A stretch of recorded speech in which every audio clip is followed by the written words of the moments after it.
Bonjour, je suis le pasteur Roy Rees. Cette vidéo est la quatrième dans une série de 5 sur la foi qui sauve.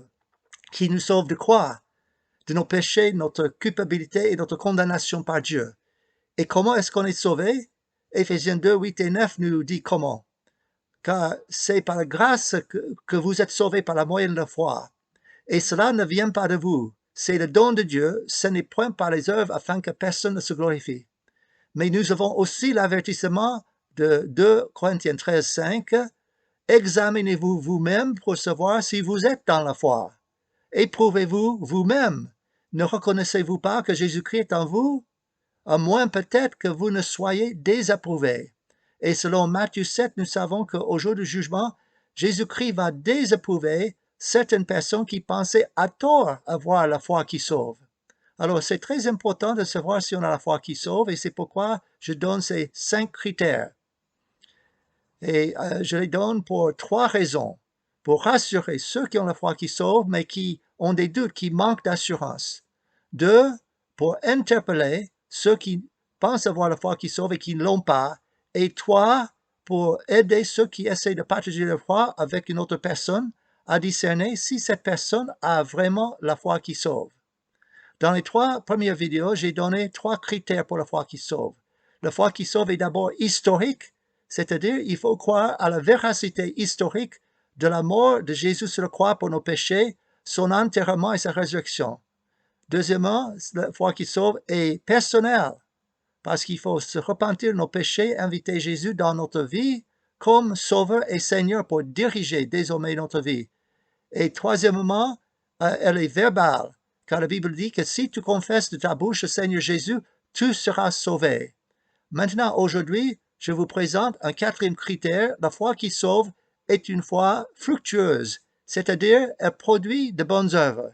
Maintenant, nous allons développer cette affirmation à travers 3 constatations. La première constatation, c'est que l'épître de Jacques prouve que la foi qui sauve est une foi fructueuse, qui produit de bonnes œuvres. Et le passage clé, c'est Jacques chapitre 2, versets 14 à 20. Mes frères, que sert-il à quelqu'un de dire qu'il a la foi s'il n'a pas les œuvres? Cette foi peut-elle le sauver? Si un frère ou une sœur sont nus et manquent de la nourriture de chaque jour, et que l'un d'entre vous leur dise « Allez en paix, chauffez-vous et rassasiez-vous », et que vous ne leur donniez pas ce qui est nécessaire au corps, à quoi cela sert-il? Il en est ainsi de la foi. Si elle n'a pas les œuvres, elle est morte en elle-même. Mais si quelqu'un dira « Toi, tu as la foi, et moi, j'ai les œuvres », montre-moi ta foi sans les œuvres, et moi je te montrerai la foi par mes œuvres. Tu crois qu'il y a un seul Dieu? Tu fais bien. Les démons le croient aussi, et ils tremblent. Veux-tu savoir, ô homme vain, que la foi sans les œuvres est inutile? Il est important d'interpréter ce passage correctement. Jacques n'est pas en train de dire qu'il y ait une autre façon d'être sauvé, simplement de montrer de la compassion au lieu d'avoir la foi. Mais il dit que si la foi est authentique, elle va se manifester par les œuvres de compassion, surtout envers les frères et sœurs dans la foi. Donc, l'ordre chronologique est très important. C'est d'abord la foi et puis les œuvres comme résultat de cette foi. La deuxième constatation, c'est que Jacques et Paul ne se contredisent pas. Certains ont pensé qu'ils se contredisaient en disant que Paul enseignait le salut par la foi et Jacques le salut par les œuvres. Même le grand réformateur Martin Luther avait cet avis. Il considérait que l'épître de Jacques était un livre de paille et qu'elle ne devait même pas être dans la Bible. Mais Luther s'est trompé. Pourquoi est-ce que je dis ça? Parce que Actes chapitre 15 nous raconte un concile de l'Église de Jérusalem pour trancher une question épineuse. La question était de savoir si les païens qui se convertissaient à Jésus, qui sont devenus des disciples, devaient être soumis à toute la loi de Moïse et surtout la circoncision. Certains Juifs pensaient que si, mais Paul et Barnabas n'étaient pas d'accord. Ils disaient que si ces païens croyaient simplement à la mort de Jésus sur la croix pour le péché et à sa résurrection, ils recevraient le pardon de Dieu et la vie éternelle. À la fin du concile, Jacques s'est levé pour donner son avis. Il faut se souvenir qui était ce Jacques. C'était le demi-frère de Jésus, très respecté dans l'église de Jérusalem et dans toute la ville de Jérusalem même. Il avait une très grande appréciation pour la loi de Moïse. Il était plutôt conservateur dans ses opinions. Alors, on aurait pu supposer qu'il allait prendre position contre Paul et Barnabas, mais non, car voici ce qu'il a dit en versets 19 et 20. C'est pourquoi je suis de l'avis qu'on ne crée pas des difficultés à ceux des païens qui se convertissent à Dieu, mais qu'on leur écrive de s'abstenir des souillures, des idoles et de la débauche, des animaux étouffés et du sang. Donc, pour résumer ce qu'il a dit, il ne voulait pas leur imposer tout le poids de la loi de Moïse, mais simplement leur interdire l'idolâtrie, la débauche et la viande avec du sang. Et plus tard, tout le concile, les apôtres, les anciens et toute l'Église s'est mis d'accord pour leur écrire une lettre où il interdisait seulement les choses mentionnées par Jacques, mais il ne leur imposait pas toute la loi de Moïse et surtout pas la circoncision. Alors nous voyons par cela que Jacques ne s'est pas opposé contre l'enseignement de Paul, il était plutôt d'accord. Voici encore une autre raison pour laquelle Jacques et Paul ne se contredisent pas, qui se trouve en Éphésiens 2, verset 10. Beaucoup de gens se souviennent de Éphésiens 2, 8 et 9, qui disent « Car c'est par la grâce que vous êtes sauvés, par le moyen de la foi, et cela ne vient pas de vous. C'est le don de Dieu. Ce n'est point par les œuvres, afin que personne ne se glorifie. » Mais on oublie souvent le verset 10, qui dit ceci. « Car nous sommes son ouvrage ayant été créés en Jésus-Christ pour de bonnes œuvres, que Dieu a préparées d'avance, afin que nous les pratiquions. » J'ai 4 remarques à faire sur ce verset-là.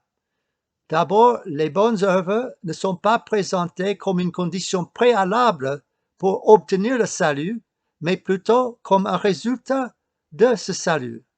Deuxièmement, transformer le mot par en pour peut changer une phrase fausse dans une phrase vraie. Nous ne sommes pas sauvés par de bonnes œuvres, mais nous sommes sauvés pour de bonnes œuvres. Troisième remarque, Dieu a un plan merveilleux pour chacune de nos vies parce qu'il a préparé d'avance de bonnes œuvres afin que nous les pratiquions. C'est à chacun de nous de trouver le plan de Dieu pour notre vie et d'accomplir ces bonnes œuvres qu'il a préparées pour nous. Et quatrièmement, Jacques n'est pas donc en désaccord avec Paul. La troisième constatation, c'est que les grands hommes de Dieu ont prouvé leur foi par leurs œuvres. Hébreux chapitre 11 nous dresse une liste magnifique des héros de la foi tout au long de l'histoire. Nous n'allons pas citer tous ces hommes et toutes ces femmes de foi, mais nous allons citer 3 exemples qui servent de modèle pour nous. Le premier exemple, c'est Noé au verset 7. C'est par la foi que Noé, divinement averti des choses qu'on ne voyait pas encore et saisi d'une crainte respectueuse, construisit une arche pour sauver sa famille. Et c'est par elle qu'il condamna le monde et devint héritier de la justice qui s'obtient par la foi. Il a fallu une bonne dose de foi pour passer une centaine d'années pour construire un énorme paquebot sur la terre sèche, loin de la mer.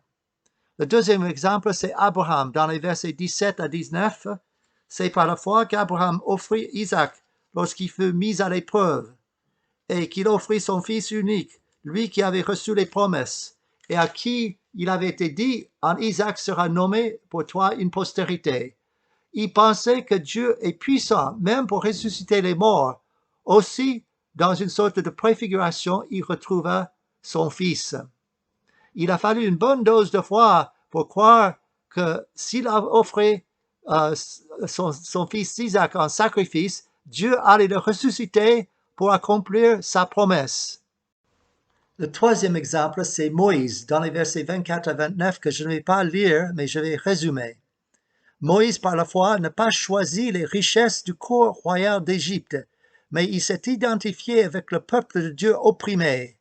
Et c'est par la foi que Dieu l'a utilisé pour tenir tête contre Pharaon, le chef d'État le plus puissant de son époque, et pour libérer son peuple de l'esclavage. Tous ces exemples nous montrent que la foi précède les bonnes œuvres et que c'est par la foi que nous sommes sauvés. Mais cette foi, si elle est authentique, va se manifester par les bonnes œuvres. En conclusion, avez-vous vraiment la foi qui sauve, qui se manifeste par de bonnes œuvres? Quand on reçoit le salut par la foi en Jésus-Christ, toute l'orientation de notre vie change. Nous passons par une nouvelle naissance et notre vie est centrée autour de Dieu et non pas autour de nous-mêmes. Il y a un désir ardent de plaire à Dieu. Mais attention, ce n'est pas la perfection absolue. Dieu fait le ménage en nous petit à petit par la sanctification. Mais attention, si rien n'a changé dans votre vie, s'il n'y a pas une nouvelle orientation de la vie, s'il n'y a pas un élan vers Dieu, s'il n'y a pas un désir ardent de lui plaire en toutes choses, s'il n'y a aucun changement dans notre comportement, nous n'avons peut-être pas la foi qui sauve. Dans ce cas-là, nous devons réviser le critère numéro 2, la foi personnelle par la repentance et une confiance totale en Jésus pour diriger notre vie. Et maintenant, avez-vous la foi qui sauve? J'espère que chacun pourra dire oui. Si vous avez encore des questions, vous pouvez me contacter à église.lampe@gmail.com. Et maintenant, prions Dieu.